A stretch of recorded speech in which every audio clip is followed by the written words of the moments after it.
I picked up a tall pillar candle from HomeGoods along with these designer napkins.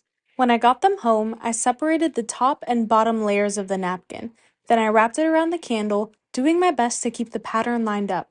Next up, I grabbed a piece of parchment paper and wrapped my candle and napkin inside of it. I went slowly here to keep the napkin from moving. Then I took this wireless clothing iron and went slowly back and forth over the top of the wax paper and the candle. Once I'd gone over every inch of the candle, I unrolled it and was left with this. I used some scissors to cut off the excess paper from the napkin at the bottom. Then I took the iron and went along the edges to fold down any parts of the napkin that were still sticking up. And voila! I was able to transfer the pattern from my designer napkin onto the candle. It's a great way to upgrade a plain white candle into a piece of custom decor that you can change for every season, for every style. The next time you're at the dollar store, pick up some glass salad plates. And if you search some drawers in your home, I'll bet you can find some paper napkins in a pretty pattern. Start by placing a glass plate upside down on a bowl. This will make your work easier. Using a wide tip gold paint pen, start to outline the rim of the back of the plate. I started with a thin outline and then decided to make the gold painted border a little thicker, so I went back and outlined the perimeter on the back of the plate again.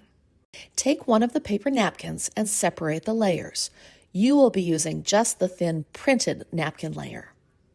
Pour some decoupage glue, like Mod Podge, into a small bowl and brush the glue over the entire back of the glass plate. Make sure you brush the glue onto the plate edges as well.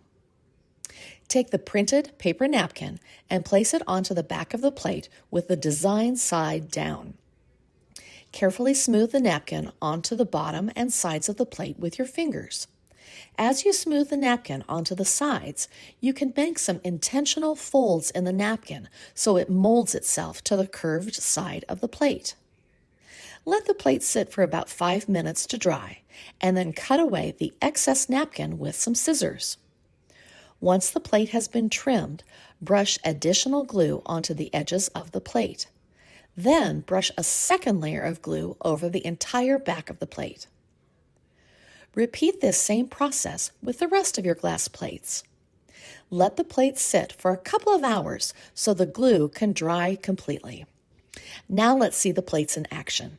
Start to set your table with a tablecloth in a coordinating color as the first layer. Define each place setting with a woven charger plate for texture. Continue to set your table with plates, flatware, and a centerpiece. Candles are always a nice addition, as are various green plants. Real or faux, it doesn't matter. Don't forget to add goblets so your guests don't go thirsty. Your new decorative plates will be a beautiful addition for your table on any special occasion or for every day. I hope this inspired you to decoupage some inexpensive glass plates with paper napkins to give any place setting an elevated and welcoming look. Quick trip to my local Dollarama. I cleaned out the jar and then looked through my collection of napkins and chose this blue and white one. Separate the layers. I only need the top printed layer for this project. Cut the napkin so that you have enough to cover the body of the jar. Now I'm using some clear glue mixed with a tiny amount of water. Mix it together and then using a very soft paintbrush, paint it onto the side of the glass jar. Work in small sections.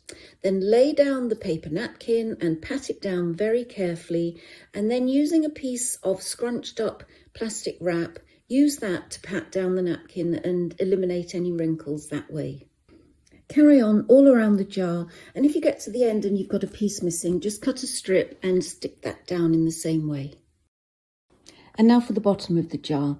Draw around the lid because that will be the right size, and cut out the piece of napkin, stick it to the bottom of the jar in the same way. And now for the lid. Using the same process, cut out a circle for the top and a little strip for the edge and stick it in place. When it was dry, I decided to give it 2 coats of a gloss varnish. This kind of takes away the papery feel of it all and makes it look like the design has been painted on there. And when that was dry, I've taken a battery-operated puck light and stuck it into the lid of the glass jar. And here are my finished chinoiserie jars. Don't they look great? I hope you've enjoyed this episode and I've inspired you to have a go. Dollar store. I blow up one of the balloons and then I choose a couple of napkins from my collection. Separate the top layer, the printed part, from the other two layers, and then using a soft paintbrush and some water, I paint around the parts that I want to rip out, and doing this makes it much easier to separate that part from the napkin. I also rip some white tissue paper into small pieces. I take some school glue and a little bit of water, and using a soft paintbrush, I start to paint it onto the balloon. Then I stick the white tissue paper all over it. Try to make sure that you cover every little bit of the balloon. And then I don't leave that to dry, that just then goes straight onto the printed parts of my tissue, and I pick up the flowers and the bees and place them randomly all over. Leave it to dry thoroughly. When the balloon is completely dry, I cut off the end with a pair of scissors and all the air will expel from the tissue paper and it collapses.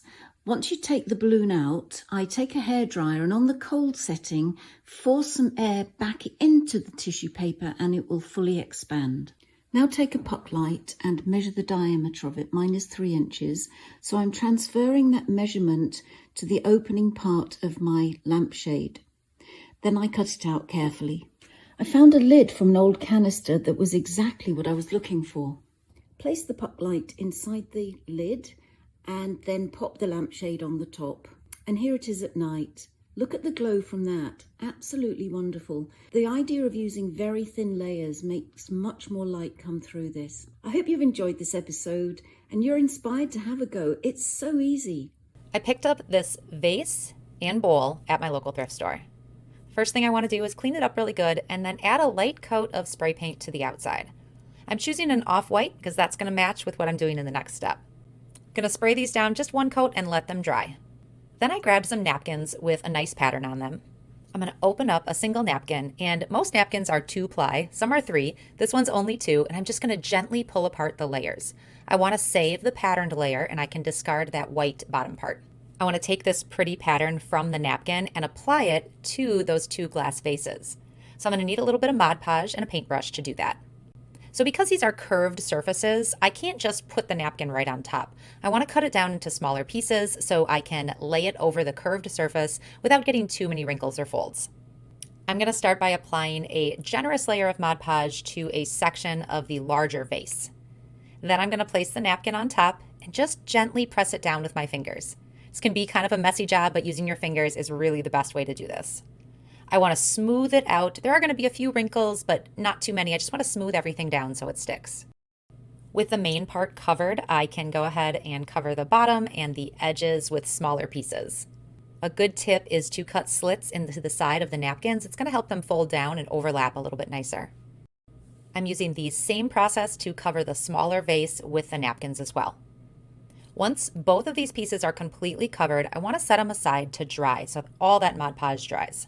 Once they're completely dry, I want to add a final coat of Mod Podge over the top. This is going to help seal everything in and create a really solid, durable surface. I want to turn these 2 vases into a lamp.